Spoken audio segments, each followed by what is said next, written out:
about to see is disturbing. Chaos on the streets of Minneapolis today. This video showing a confrontation with federal agents escalating into a new deadly shooting, reigniting tensions in a city already on edge. The video capturing multiple gunshots being fired.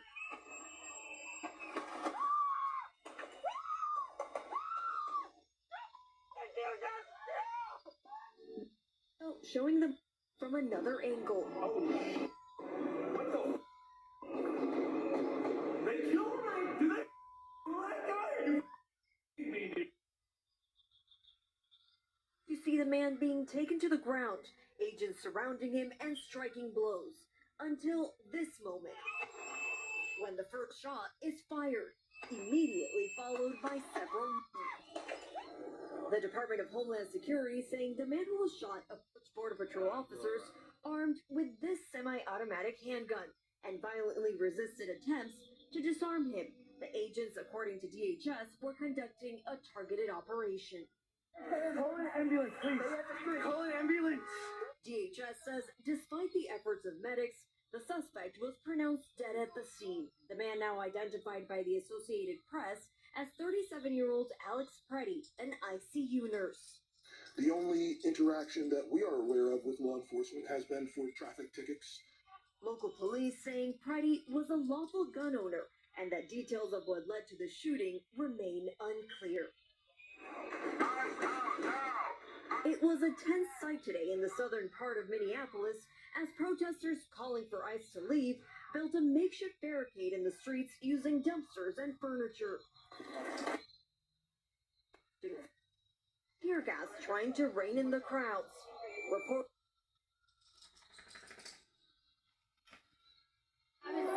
Tear gas deployment. By the afternoon, overhead showing a city looking.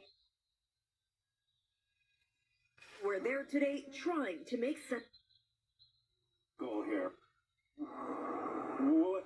Who does this benefit? Who does this make safe? Because it's not us. It's not anyone living here.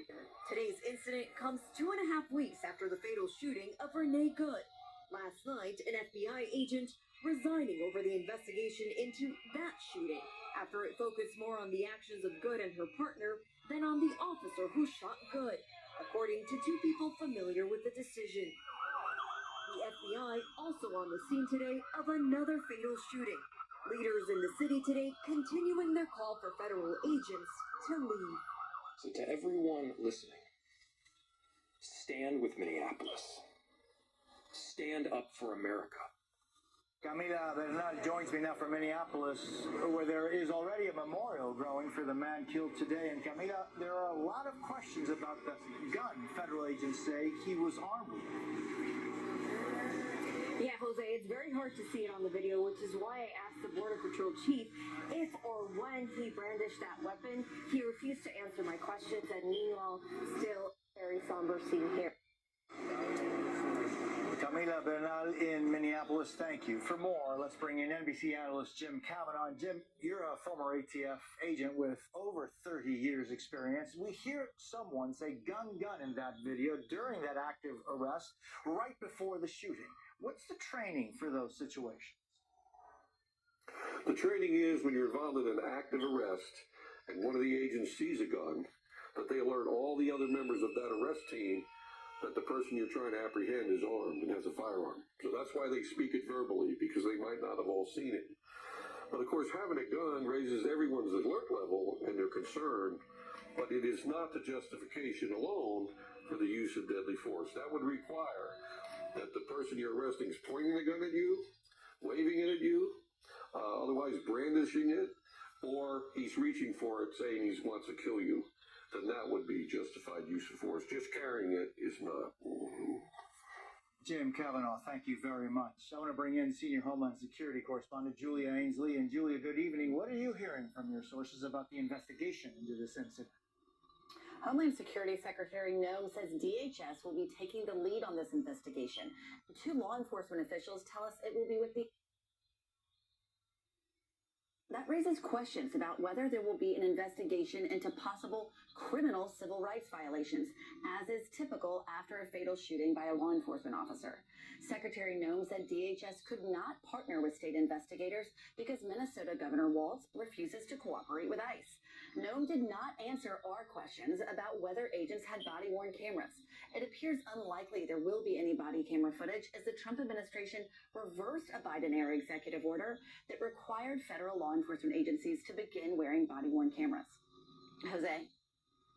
Julie Ainsley, thank you. Today's deadly shooting coming as the Trump administration had already been facing growing backlash to the crackdown on immigration. Monica Alba reports.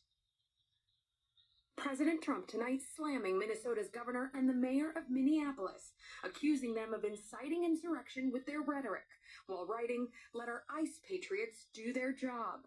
Attorney General Pam Bondi not ruling out that the president could invoke the Insurrection Act. I'm never going to get ahead of the president. This is a very fluid situation right now. It's a rarely used 19th century law, giving the president power to deploy active duty troops in the U.S. for law enforcement purposes, and a threat the president appeared to recently back down from. I don't think there's any reason right now to use it, but if I needed it, I'd use it. It's very powerful.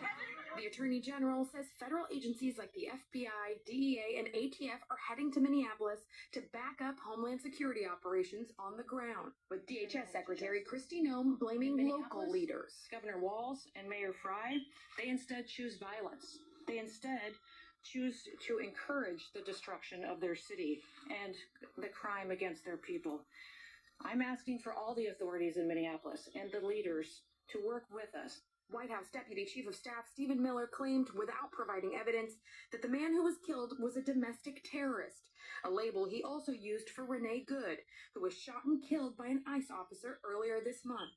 In the wake of that shooting, a New York Times Siena poll out this week finding 63% disapprove of ICE's job performance, with 61% saying ICE tactics have gone too far. Monica joins me now from the White House. And Monica, the shoot may be putting government funding in question? Yes, a sweeping package passed the House recently, but now it needs to go to the Senate, where several key Democrats have signaled they'll vote against DHS funding unless restrictions are put on immigration enforcement operations. Jose?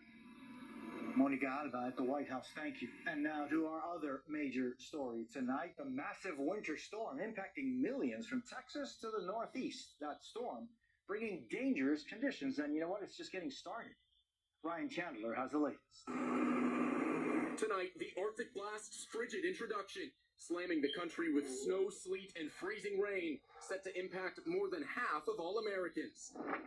In Arkansas, roads littered with jackknife semis and cars skidding off the road. Chaos in Tennessee as crews rescue stranded drivers. At least 17 states declaring a state of emergency, as 190 million Americans from Arizona to New England are under winter.